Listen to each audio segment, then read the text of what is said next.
நடந்ததுல உங்களோட தப்பு எதுவும் இல்ல வெண்ணிலா. ஆமா வெண்ணிலா, அந்த வக்கீலுக்கு இது கூடவா புரியல? அப்புறம் எப்படி அவர் வக்கீலா இருக்காரு? ரஞ்சித்தோட பாட்டி ரஞ்சித் நல்லதுக்காகவும் உங்க மேல இருக்கிற நம்பிக்கையிலயும் தான் இப்படி எல்லாம் பண்ணிருக்காங்க. ஆமா வெண்ணிலா, நிச்சயமா இது உங்களுக்கு ஒரு சரியான வாழ்க்கையா இருக்கும். வருத்தப்பட வேண்டாம். உங்க கல்யாணம் இப்படிதான் நடக்கணும், உங்க வாழ்க்கை ரஞ்சித் கூட தான்னு கடவுள் முடிவு பண்ணிதான் இப்படி முடிச்சு வச்சிருக்கான். நடந்ததை நினைச்சு வருத்தப்பட வேண்டாம். எல்லாம் நன்மைக்காக தான்னு நினைச்சுக்கோங்க. அப்பெல்லாம் பிட் பாக்கெட் அடிச்சு ஜெயிலுக்கு போகும்போதெல்லாம் வருத்தப்படலையா? இப்ப திருட்டு தாலி கட்டிட்டு வந்த உடனே ஃபீல் பண்றாளா? ஃபீல்.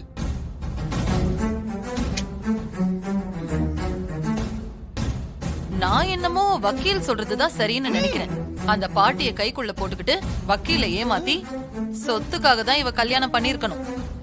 அதே அதே வக்கீல் மாதிரி கரெக்ட் பாயிண்ட்களை அள்ளி வீசுறீங்களே சிஸ்டர். சோத்துக்கே வழி இல்லாம பிக் பாக்கெட் அடிச்சிட்டு இருந்தது திடீர்னு ஒரு வயசான பாட்டிய பார்த்த உடனே இன்னைக்கு 50 கோடி சொத்துக்கு சொந்தக்காரி ஆயிட்டால. நீ சாமர்த்தியசாலி தான் வெண்ணிலா. அது மட்டும் இல்ல சிஸ்டர், பெரிய தில்லாலங்கடி பல பர்சுகளை பார்த்தவளாச்சே, வேற எப்படி இருப்பா? அத்தை, நீங்க எதுக்காக இப்படி எல்லாம் பேசிட்டு இருக்கீங்க? அடுத்தவங்க மனச கொஞ்சமாவது புரிஞ்சுக்கிட்டு பேசுங்க அத்தை.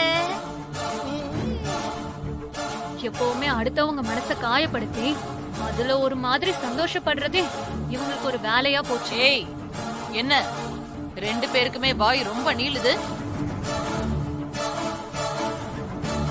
உள்ளத சொன்னா உங்க எல்லாருக்கும் ஏன் கோவம் வருது? சிஸ்டர், உள்ளத சொன்னா கோபம் வரத்தானே செய்யும் சிஸ்டர். ஏன்னா நீங்க நல்லவங்க, மனசு கோல்டு, அதுங்க புழுகு மூட்டைங்க, அப்படித்தான் பேசுங்க. அக்கா ஸ்ரீஜா, நீங்க 2 பேரும் கொஞ்சம் அமைதியா இருங்க. ஏற்கனவே வெண்ணிலா சங்கடத்துல இருக்காங்க, அவங்கள இன்னும் சங்கடப்படுத்தாதீங்க. சரி, நீ சொல்லிட்டல மாதிரி நான் இனிமே பேசவே இல்ல. வெண்ணிலா, நீங்க மனச போட்டு குழப்பிக்க வேண்டாம். ரஞ்சித் ஏதோ கோவத்துல தான் பேசியிருப்பாரு.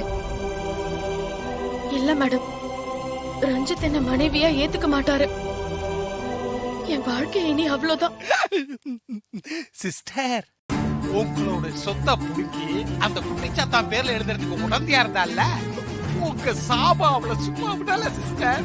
திருட்டு தாலிய கட்டிக்கிட்டு நிம்மதி இல்லாம தெரு தெருவா கண்ணீரு கம்பளையுமா லோலோன்னு திரிய போறா. நான் கூட உங்களுக்கு என்னென்னமோ நினைச்சேன் சிஸ்டர், ஆனா நீங்க பெரிய பவர் ஸ்டார் சிஸ்டர்.